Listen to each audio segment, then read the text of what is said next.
जय श्री राम, जय हनुमान जी। दोस्तों, आप सभी का मेरे इस यूट्यूब चैनल में हार्दिक स्वागत है।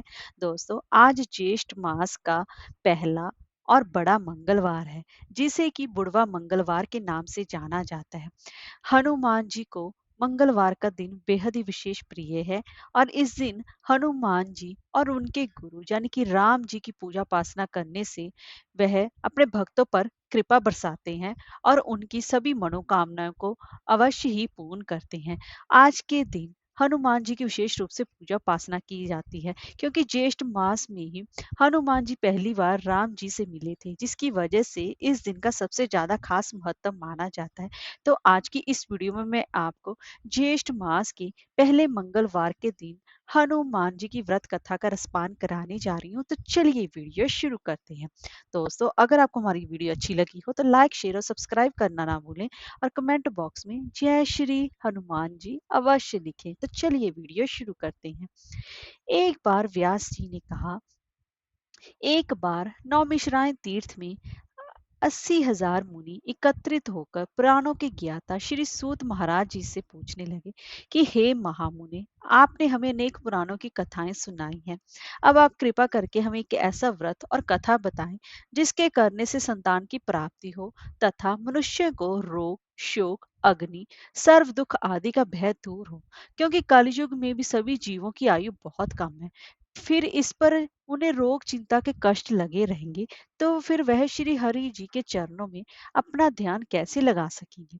तब सूत महाराज जी बोले कि हे मुनियों, आपने लोक कल्याण के लिए बहुत ही उत्तम बात पूछी है। एक बार युधिष्ठिर जी ने भगवान श्री कृष्ण जी से लोक कल्याण के लिए यही प्रश्न किया था। भगवान श्री कृष्ण और युधिष्ठिर का संवाद मैं तुम्हारे सामने कहता हूँ, तुम ध्यान पूर्वक सुनना। एक समय पांडवों की सभा में श्री कृष्ण भगवान जी बैठे हुए थे। तब युधिष्ठिर जी ने भगवान श्री कृष्ण जी से प्रश्न किया कि हे प्रभु, हे गोविंद, आपने मेरे लिए अनेकों कथाएं सुनाई हैं। आज आप कृपा करके मुझे ऐसा व्रत या कथा सुनाएं जिसके करने से मनुष्य को रोग चिंता का भय समाप्त हो और उसको पुत्र की प्राप्ति हो। हे प्रभु, बिना पुत्र के जीवन व्यर्थ है। पुत्र के बिना मनुष्य नरकगामी होता है। पुत्र के बिना मनुष्य पितृ से छुटकारा नहीं पा सकता और ना ही उसका पुत्र नाम नरक से उद्धार हो सकता है। अंत पुत्रदायक व्रत बताए। तब श्री कृष्ण भगवान बोले कि हे राजन, मैं एक प्राचीन इतिहास सुनाता हूँ, आप उसे ध्यान पूर्वक सुनना। कुंडलपुर नाम के एक नगर था। उसमें नंदा नाम के एक ब्राह्मण रहता था। भगवान की कृपा से उसके पास सब कुछ था, फिर भी वह बहुत ही ज्यादा दुखी था। इसका कारण ये था कि ब्राह्मण की स्त्री सुनंदा की कोई भी संतान ना थी। सुनंदा पतिव्रता थी, भक्ति पूर्व श्री हनुमान जी की आराधना करती थी। मंगलवार के दिन व्रत करके अंत में भोजन बनाकर हनुमान जी को भोग लगाने के बाद स्वयं भोजन करती थी। एक बार मंगलवार के दिन ब्राह्मणी गृह कार्य की अधिकता के कारण हनुमान जी को भोग ना लगा सकी। तो इस पर उन्हें बहुत ज्यादा दुख हुआ। उसने कुछ भी नहीं खाया और मन में प्रण किया, अब तो अगले मंगलवार को ही हनुमान जी को भोग लगाकर अन्न जल ग्रहण करूंगी। ब्राह्मणी सुनंदा प्रतिदिन भोजन बनाती, श्रद्धा पूर्वक पति को खिलाती, परंतु स्वयं भोजन नहीं करती और मन ही मन श्री हनुमान जी की आराधना करती थी। इसी प्रकार 6 दिन गुजर गए और ब्राह्मणी सुनंदा अपने निश्चय के अनुसार भूखी प्यासी निराहार रही। अगले मंगलवार को ब्राह्मणी सुनंदा प्रातः काल ही बेहोश होकर गिर पड़ी। ब्राह्मणी सुनंदा की इस असीम भक्ति के प्रभाव से श्री हनुमान जी बहुत ज्यादा प्रसन्न हुए और प्रकट होकर बोले, सुनंदा, मैं तेरी भक्ति से बहुत प्रसन्न हूँ, तो उठ और वर मांग। सुनंदा अपने आराध्य देव श्री हनुमान जी को देखकर आनंद की अधिकता से विहुल होकर श्री हनुमान जी के चरणों में गिरकर बोली कि हे प्रभु, मेरी कोई संतान नहीं है, कृपया करके मुझे संतान प्राप्ति का आशीर्वाद दें, आपकी अति कृपा होगी। श्री महावीर जी बोले, तेरी इच्छा पूर्ण होगी, तेरे एक कन्या पैदा होगी, उसके अष्टांग प्रतिदिन सोना दिया करेंगे। इस प्रकार कहकर श्री महावीर जी अंतर ध्यान हो गए। ब्राह्मणी सुनंदा बहुत हर्षित हुई और सभी समाचार अपने पति से कहा। ब्राह्मण देव कन्या का वरदान सुनकर कुछ दुखी हुए, परंतु सोना मिलने की बात सुनी तो वह प्रसन्न हुए। विचार किया कि ऐसी कन्या के साथ मेरी निर्धनता भी समाप्त हो जाएगी। श्री हनुमान जी की कृपा से ब्राह्मणी गर्भवती हुई और 10वें महीने में उसे बहुत एक सुंदरी पुत्री पैदा प्राप्त हुई। यह बच्ची अपने पिता के घर में ठीक उसी तरह से बढ़ने लगी जिस प्रकार शुक्ल पक्ष का चंद्रमा बढ़ता है। 10वें दिन ब्राह्मण ने उस बालिका का नामकरण संस्कार कराया। उसके कुल पुरोहित ने उस बालिका का नाम रत्नावली रखा, क्योंकि यह कन्या सोना प्रदान किया करती थी। इस कन्या ने पूर्व जन्म में बड़े ही विधान से मंगल देव का व्रत किया था। रत्नावली का अष्टांग बहुत सा सोना देता था। उसे सोने से नंदा ब्राह्मण बहुत ही ज्यादा धनवान हो गया। अब ब्राह्मणी भी बहुत अभिमान करने लगी थी।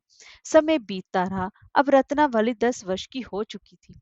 एक दिन जब नंदा ब्राह्मण प्रसन्न चित्त था, तब सुनंदा ने अपने पति से कहा, मेरी पुत्री रत्नावली विवाह के योग्य हो गई है। अंत आप कोई सुंदर तथा योग्य वर देकर इसका विवाह कर दें। यह सुन ब्राह्मण बोला, अभी तो रत्नावली बहुत छोटी है। तब ब्राह्मणी बोली, शास्त्रों की आज्ञा है कि कन्या 8वें वर्ष में गौरी, 9 वर्ष में रोहिणी और 10वें वर्ष में कन्या इसके पश्चात रजस्वला हो जाती है। गौरी के दान से पाताल लोक की प्राप्ति होती है और रोहिणी के दान से बैकुंठ लोक की प्राप्ति होती है। कन्या के दान से इंद्र लोक में सुखों की प्राप्ति होती है। तो अगर हे पतिदेव रजस्वला का दान किया जाता है तो घोर नरक की प्राप्ति होती है। इस पर ब्राह्मण बोला, अभी तो रत्नावली मात्र 10 वर्ष की है और मैंने तो 16-16 साल की कन्याओं के विवाह कराए हैं। अभी जल्दी क्या है? तब ब्राह्मणी सुनंदा बोली, आपको तो लोभ अधिक हो गया लगता है। शास्त्रों में कहा गया है कि माता पिता और बड़ा भाई रजस्वला कन्या को देखते हैं तो वह अवश्य ही नरकगामी होते हैं। तब ब्राह्मण बोला, अच्छी बात है, कल ही मैं अवश्य योग्य वर की तलाश में अपना दूध भेजूंगा। दूसरे दिन ब्राह्मण ने अपने दूध को बुलाया और आज्ञा दी कि जैसी सुंदर मेरी कन्या है वैसा ही सुंदर वर इसके लिए तुम तलाश करो। दूत अपने स्वामी की आज्ञा पाकर निकल पड़ा। बम्बई नगर में उसने एक सुंदर लड़के को देखा। यह बालक एक ब्राह्मण परिवार का बहुत ही गुणवान पुत्र था। इसका नाम सोमेश्वर था। दूत ने इस सुंदर व गुणवान पुत्र के बारे में अपने स्वामी को पूर्ण विवरण दिया। ब्राह्मण नंदा को भी सोमेश्वर अच्छा लगा। फिर शुभ मुहूर्त में विधि पूर्वक कन्या दान करके ब्राह्मण ब्राह्मणी संतुष्ट हुए। परंतु ब्राह्मण के मन में तो लोभ समाया हुआ था। उसने कन्या दान तो कर दिया था, पर वह बहुत ज्यादा खिन्न भी था। उसने विचार किया कि रत्नावली तो अब चली जाएगी और मुझे इससे जो सोना मिलता था वह अब मिलेगा नहीं। मेरे पास जो धन था कुछ तो इसके विवाह में खर्च हो गया और जो शेष बचा है वह भी कुछ दिनों के पश्चात समाप्त हो जाएगा। मैंने तो इसका विवाह करके बहुत बड़ी भूल कर दी है। अब कोई ऐसा उपाय हो कि रत्नावली मेरे घर में ही बनी रहे, अपनी ससुराल ना जाए। लोभ रूपी राक्षस ब्राह्मण के मस्तिष्क पर छाता जा रहा था। रात भर अपनी शैया पर बेचैनी से करवटें बदलते बदलते उसने एक बहुत ही क्रूर निर्णय लिया।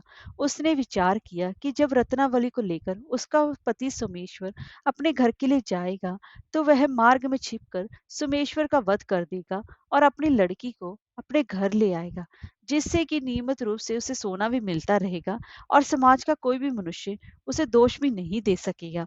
प्रांतः काल हुआ तो नंदा और सुनंदा ने अपने जमाई तथा लड़की को बहुत सारा धन देकर विदा किया। सोमेश्वर अपनी पत्नी रत्नावली को लेकर ससुराल से अपने घर की तरफ चल दिया। ब्राह्मण नंदा महालोभ के वशीभूत हो अपनी मति खो चुका था। पाप पुण्य को उसने विचार ना रहा था और अपने भयानक व क्रूर निर्णय को कार्य रूप देने के लिए उसने अपने दूत को मार्ग में अपने जमाई का वध करने के लिए भेज दिया था, ताकि रत्नावली से प्राप्त होने वाला सोना उसे हमेशा मिलता रहे और वह कभी भी निर्धन ना हो। ब्राह्मण के दूत ने अपने स्वामी की आज्ञा का पालन करते हुए उसके जमाई सोमेश्वर का मार्ग में ही वध कर दिया।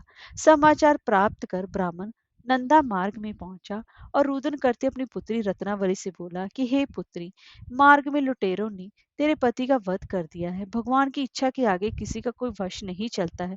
अब तो घर चल, वहां पर ही रहकर शेष जीवन व्यतीत करना। जो भाग्य में लिखा है वही होगा। अपने पति की अकाल मृत्यु से रत्नावली बहुत दुखी हुई। करुण करुंदर रोदन करते हुए अपने पिता से बोली, हे पिताजी, इस संसार में जिस स्त्री का पति नहीं है उसका जीना व्यर्थ है। मैं अपने पति के साथ ही अपने शरीर को जला दूंगी और सती होकर अपने से जन्म को, माता पिता के नाम को तथा सास ससुर के यश को सार्थक करूंगी। ब्राह्मण नंदा अपनी पुत्री रत्नावली के वचनों को सुनकर बहुत दुखी हुआ। विचार करने लगा, मैंने व्यर्थ ही जमाई वध का पाप अपने सिर लिया। रत्नावली तो उसके पीछे अपने प्राण देने को तैयार है। मेरा तो दोनों तरफ से मरण होगा। धन तो अब मिलेगा नहीं। जमाई वध के पाप के फलस्वरूप यम यातना भी भुगतनी पड़ेगी।